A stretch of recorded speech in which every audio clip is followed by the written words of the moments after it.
Hello, everybody. My name is Paul Beckwith, and in this video, I'm going to have a chat to you about oil, specifically with a focus on Venezuelan oil. Reserves, production now and in the past, and what's going on. I think that's for obvious reasons. And then in another video, I'm going to talk about the a table of temperatures that we expect the globe to reach from 5 or 6 different models. You know, temperature thresholds 1.5 reached already. When will we pass 2 degrees, 2.5, 3, 3.5, etc., according to the most current models. And then I'll talk a little bit about what I specifically think and the whole idea and concept of super forecasters. There's a group of people who do tremendous amounts of research on a particular issue, and then they make a forecast. And, if they're slightly better than the norm, if they have a slight edge at forecasting, then that expression super forecasters can be used. And there was a book on that topic. So that will be my next video, probably filmed later on or just after this one. So most of the oil data is from the Statistical Review of World Energy website, and it's a free report. You can just download. You have to provide your email address. So what's going on with Venezuela? Well, I got an email on that specific thing, and it's very well done. It's excellent, by Hannah Ritchie. It's called 5-ish Charts to Give Some Context to Venezuelan Oil. And there's some things in here that are extremely surprising. So Venezuela, it has the world's largest reserves, just slightly above Saudi Arabia. It produces comparatively little oil, very little oil. In fact, only about 1/5 what the U.S. presently produces. And it's got a type of oil, a heavy oil, that the U.S. needs because there's many refineries on the Gulf Coast that process heavy oil. And they get a lot of oil from Canada, tar sands, etc., but maybe not so much in the future, which is very concerning to Alberta and Canada specifically. And also, recently, of course, I talked about the rise of renewable energy, and this is like some of the amazing things that are going on, and this is really sort of a balance to what I was talking about in that video. So, of course, just a couple days ago, the U.S. bombed Venezuela, they say captured, you capture somebody in war or you capture a criminal, but, it's hijacking. They basically went in by force and took the president of a different country. I mean, this is, you can frame it however you want in the news, but, most of the news reports you'll see say captured, and, that says something about the nature of the news media itself. So there's speculation about legality, true motive, and implications going forward. So oil's central. So here's what the global picture is, and sort of with Venezuela. So Venezuela has the world's largest oil reserves. We often think about the Middle East when it comes to large oil stocks, but Venezuela has the largest proven resources of oil in the world. So there's about as much oil as Iran and Iraq combined. Its current proved reserves are more than 4 times larger than the USA. So what is proven oil reserves? These are oil deposits. These are deposits that are deemed economically feasible to extract under current market conditions. And of course, that number can change as you find new reserves, and also if you improve the processing capabilities, the economy of it. So this is from the Energy Institute's Statistical Review of World Energy, which I just showed you in the title. So here's proven oil reserves. So these are economically feasible to extract under current conditions. Reserves can change if new discoveries are made or oil is consumed. So look at Venezuela, dominates. This is billions of barrels of oil, right? The daily consumption of the planet is just over 100 million barrels per day, right? Or 0.1 billion. And so these are all in billions of barrels. So 304, it exceeds Saudi Arabia, 298. Canada is third. A lot of people don't realize that. It's slightly more than half of what Venezuela and Saudi Arabia are producing. And it's comprised of heavy oil, but there's also mostly the Alberta tar sands. Iran's just under Canada, Iraq under Iran, Russia quite a dip from the others, a drop, Kuwait and United Arab Emirates just behind Russia. The U.S. is at 69, okay, so, and Libya at 48. So the U.S. is well down there, okay, in oil. The second key thing is that Venezuela produces relatively little oil today. Despite having a lot of oil, it doesn't produce much compared to its own reserves and other large producers. So these are the same countries below, not necessarily the top 10 producers, as the U.S. is the world's largest. Venezuela is bottom of the list. It produces less than 5% of the U.S. output, despite having far more available. So this is production in thousands of barrels daily. So this would be add three zeros. That's 20 million barrels produced daily in the U.S. That's about a fifth or so of global supply. Venezuela, less than 960, or less than, add three zeros, less than basically a million barrels a day, 5% of U.S. production. Now look at the U.S. compared to Saudi Arabia and Russia, almost double Saudi Arabia and Russia. Many people will be surprised. A lot of this is just happening in the last decade or two, the huge ramping up of oil production in the U.S. And Canada is about half of Saudi Arabia and Russia, about 6 million barrels a day. Iran under that 5, Iraq 4, UAE 4, Kuwait just under 3, Libya about 1. Venezuela is bottom of the list. So they've got the most reserves, and yet they're producing the least. So when you take these two numbers, you can get a ratio. The ratio is the reserves to production ratio. If you divide the total reserves by the production rate, you can work out how many years a country's proven reserves would last if production stayed constant and no new reserves became economically viable. Of course, these are big ifs, but it gives you sort of an idea of what's going on. So this isn't a prediction of when a country will run out of oil, because reserves and production can change a lot. And it's not a matter of running out of oil, it's just you have to spend more money to extract it. So Venezuela has huge proven reserves, and it produces very little oil. So its RP ratio, reserves to production, is very large. So it's basically just over 1,500 years. The U.S. is 11 years. Okay, so there's huge contrast here. Let's have a look at the numbers. So this is that ratio, the reserves to production ratio. Venezuela 1,538 years, U.S. 11 years. Libya's next highest under Venezuela, but still like factor of about 5 times less. Iran is a third, 2.5 times less than Libya. Kuwait is next, and Canada 89 years, Saudi Arabia 74, and so on. Russia 28 years.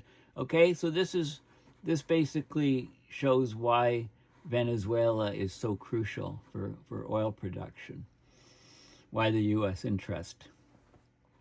Venezuela produces much less oil than it did in the past. So the oil production of Venezuela wasn't always this low. It was 3 times higher than it is today, so about 3 million barrels a day in the early 70s, late 90s, and early 2000s.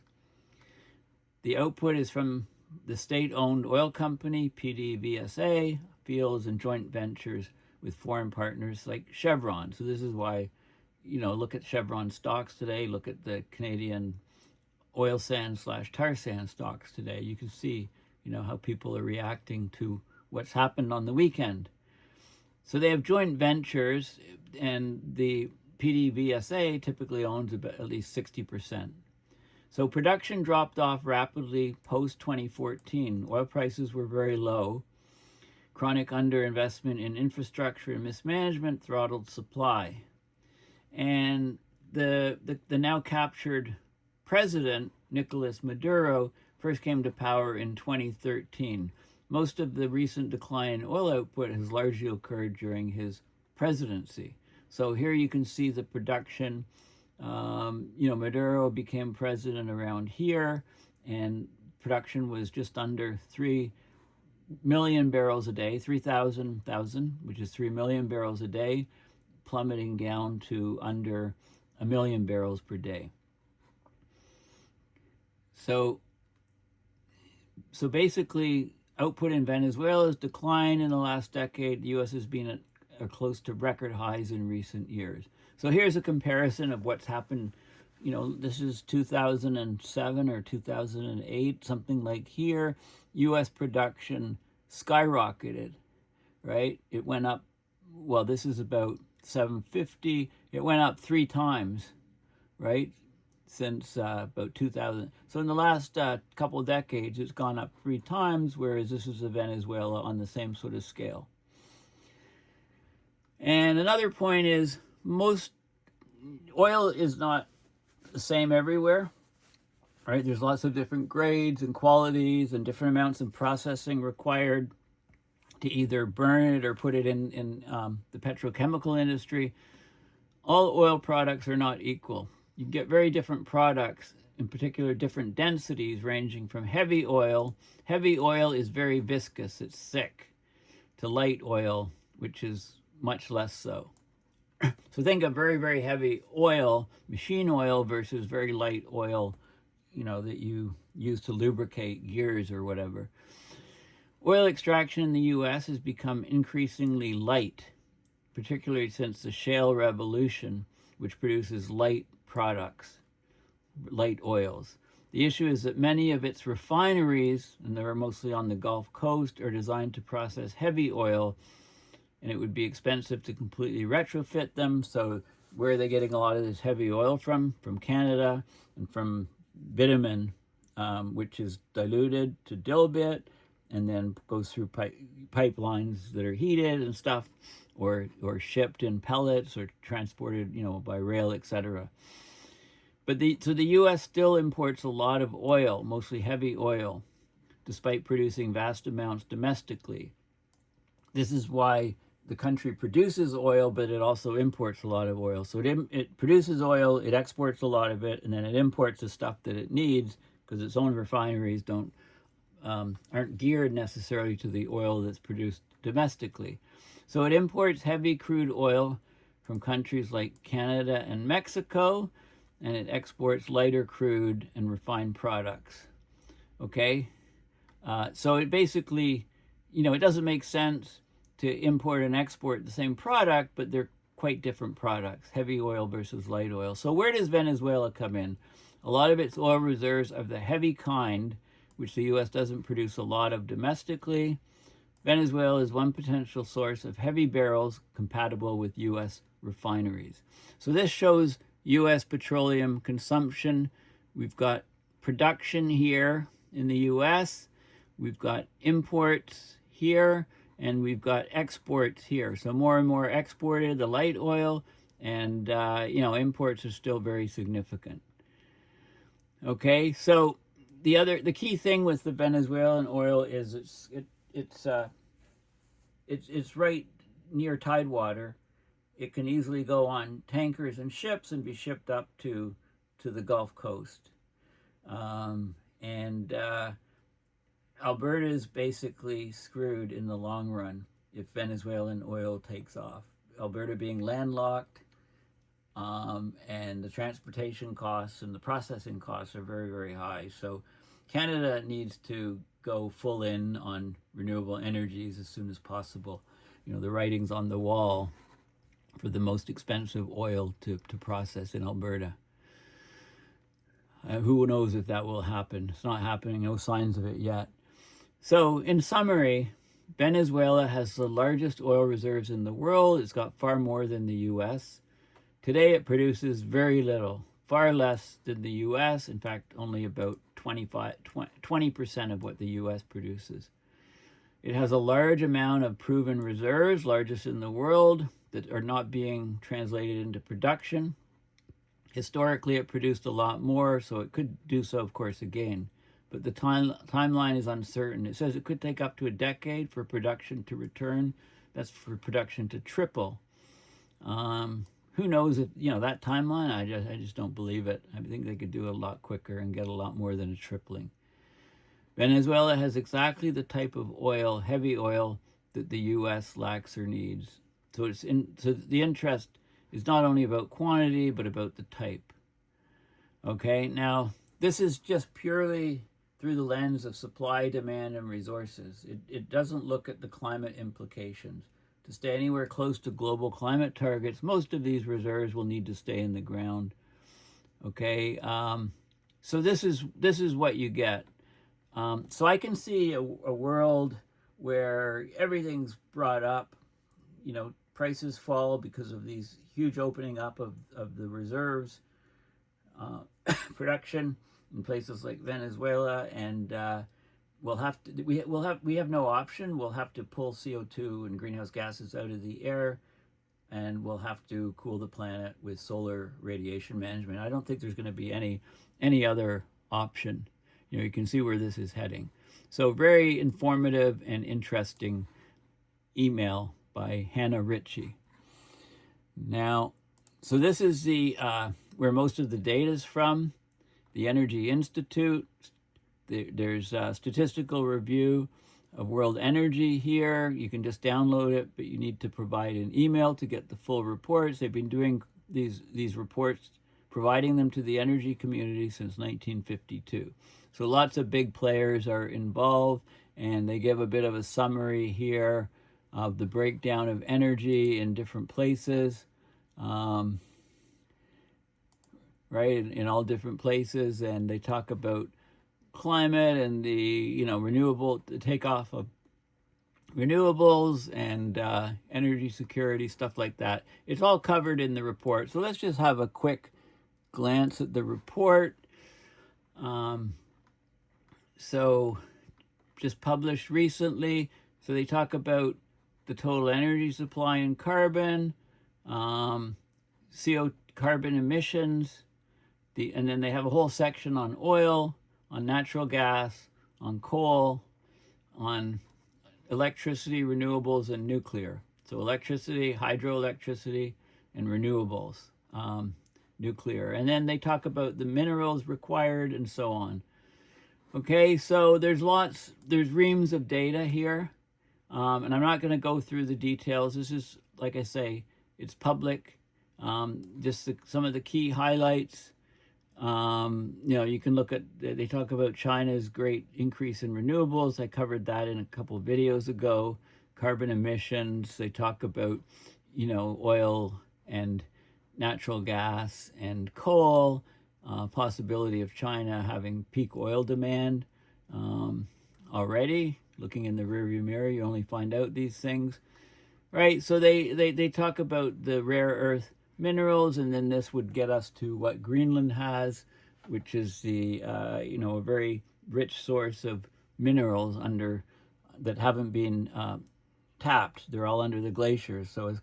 So as climate change melts more glaciers, more and more are exposed. So AMOC shutdown, of course, changes everything. So there's a lot of things going on, lithium and different producers and so on. And you can see where they are, So if you look at the Monroe Doctrine, which is sort of look internally, the world is, used to be multilateral, lots of trade and stuff, still is trade, but it's going to multipolar, where you have the Western Hemisphere, the Eastern Hemisphere, and Southern Hemisphere all sort of looking internally, doing their own thing, which is exactly, what you see happening with the present government in the U.S. Okay, so anyway, there's a lot of stuff here, energy production in the world.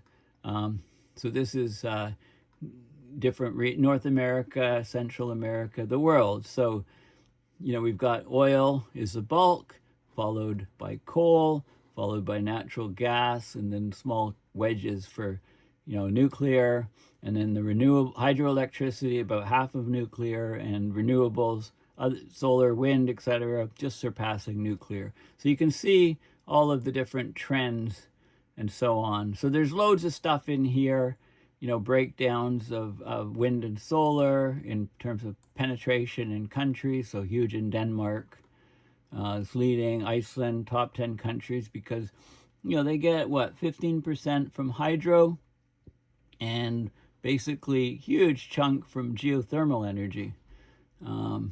And so there's lots of good information here, lots of tables on production in different countries, growth rates per annum, the breakdown by different fuel types, so oil, natural gas, coal, nuclear, hydro, renewables, and the total. You can see China here. These numbers, quite large, huge, growing renewable component, but still a small fraction of the overall total, relating back to my video a couple videos ago. Carbon emissions from all these energy sources, carbon capture and storage stuff. And so there's loads of stuff. And then they do that for oil, they do it for natural gas, they do it for coal, and yeah, so these spaghetti diagrams are quite interesting. So this is coal, for example, countries that export it and countries that import it, and where the countries that export it go to. So Australia, lots go to China. The width of the bars is the amount, related to the amount, lots to other Asia Pacific, lots to Japan. Right, Canada, spaghetti diagram. At least with Canada, there's lots of diversification to all different countries and so on. Okay, so, and they do this for, each of the different types of energy sources. Okay, so renewables, so nuclear, and then the key minerals. Okay, they talk about lithium, they talk about cobalt. So let's have a look at some of these things. So this is the share of global production of cobalt, for example.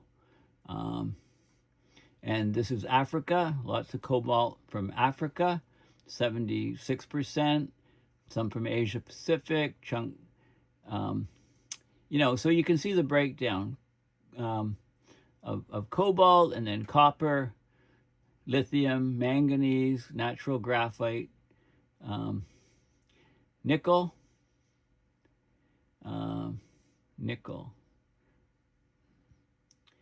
spelled wrong, right? I think zinc, and rare earth minerals. So you can see sort of the breakdown of where stuff is from, and yeah, so it's just chock full of information about all of these things. It's a really good source of data. I highly recommend you download it and have a look at it. So anyway, I hope I've clarified some points about what Venezuela has in terms of their oil reserves or oil production, a little bit on the history of the change of production over time, and the type of oil, and why the U.S. has such incredible thirst for this oil. Anyway, thank you for listening. Please consider going to my website, paulbeckwith.net, and donating to PayPal to support my research and videos. Thanks again, and bye for now.